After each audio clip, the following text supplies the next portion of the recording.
যদি এলাকায় চাঁদাবাজি করতে আসিস তোদের সবগুলিকে আমি দিনে দুপুরে সন্ত্রাসী। বিশেষ করে আমার কোনো দোষ নেই, আমি তো ঠেলা গাড়ি, ওরা চাঁদা পারো। কি শুনবো? যা বলার থানায় গিয়ে বলবে। ভাবি ভাবি কি হয়েছে? কবির বলল সম্রাট ভাইকে পুলিশে ধরে নিয়ে গেছে। কি?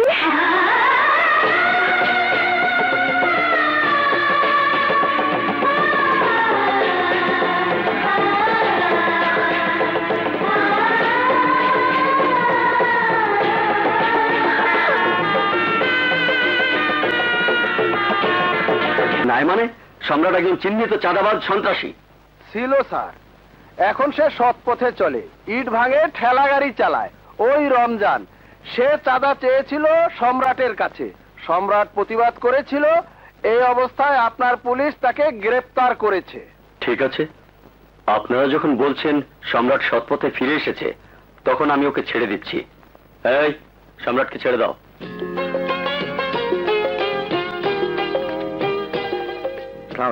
ওয়ালাইকুম আসসালাম।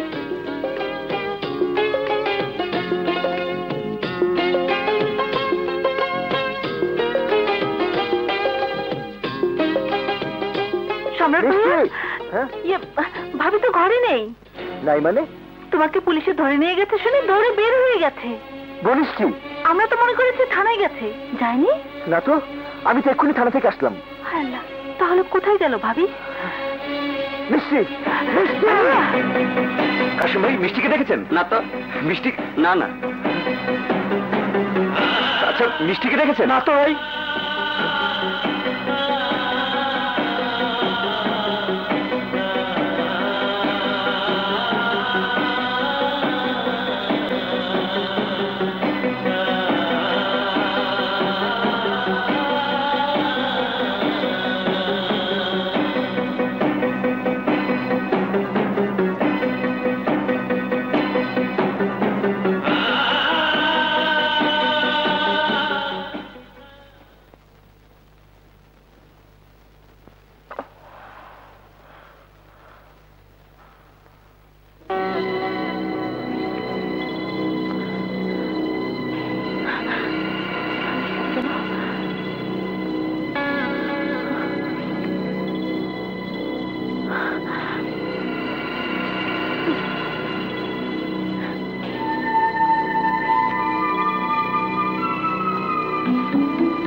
বেঁচে আছো? প্রিয়া, প্রিয়া, প্রিয়া, রাবেয়া, রাবেয়া।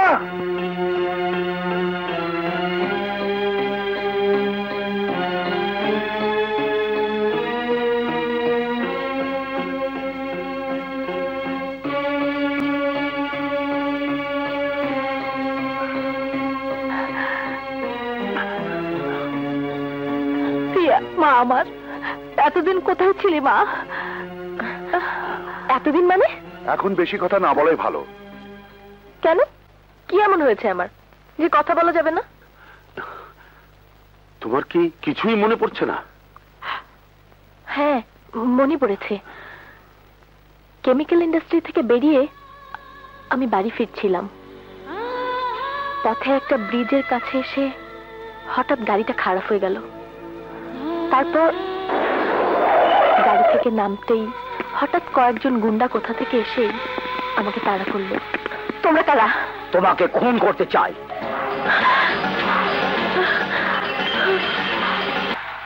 তারপর যখন আমার জ্ঞান ফিরল, দেখলাম আমি হাসপাতালের বেডে। তারপর সোজা এখানে চলে এলাম। আর আন্টি বলছে কিনা এতদিন কোথায় ছিলাম। আরে তোমাদের ভাব দেখে মনে হচ্ছে আমাকে তোমরা নতুন দেখছো। নতুন নয় মা, বলো স্বপ্ন দেখছি। তোমাকে তোমাকে আবার জীবিত ফিরে পাবো, এটা স্বপ্ন ছাড়া আর কি। সবই আল্লাহর রহমত। দুর্ঘটনার দিন থেকে আজকের দিন পর্যন্ত তোমার জীবন থেকে হারিয়ে গেছে কয়েকটি মাস। কয়েকটি মাস? হ্যাঁ, নিখোঁজ হবার পর তোমাকে কোথায় না খুঁজেছি। প্রিয়া গ্রুপ অফ ইন্ডাস্ট্রিজের চেয়ারম্যান প্রিয়া চৌধুরী নিখোঁজ। এর চেয়ে বড় দুঃসংবাদ আমার কাছে আর কি থাকতে পারে? আমার জান্নাতবাসী ভাইজানের তুমি একমাত্র সন্তান, সকল বিষয় সম্পত্তির একমাত্র উত্তরাধিকারী আমার নয়ন মনি।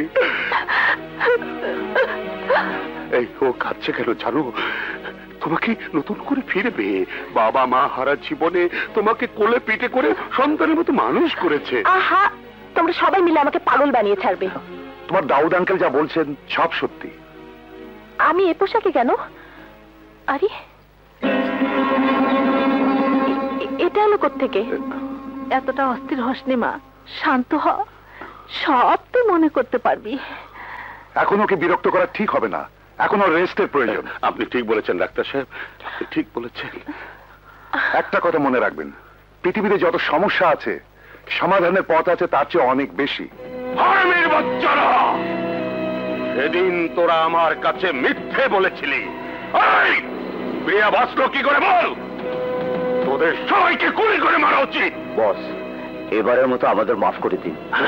এই চুপ! স্বার্থের জন্য এই দাউদ চৌধুরী পারে না এমন কোনো কাজ নেই। অপকর্মে বাধা দিয়েছিল বলে নিজের স্ত্রীকে পর্যন্ত আমি গুলি করে মেরেছি। এই ছোটবেলায় ভাইজান আর ভাবি লেখাপড়ার জন্য প্রিয়াকে বিদেশে পাঠিয়ে দেয়। 18 বছর আমি প্রিয়ার জন্য অপেক্ষা করেছি।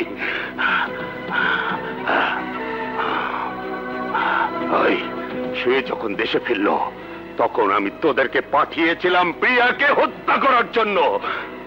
তোরাই তো বলেছিলি প্রিয়া মারা গেছে।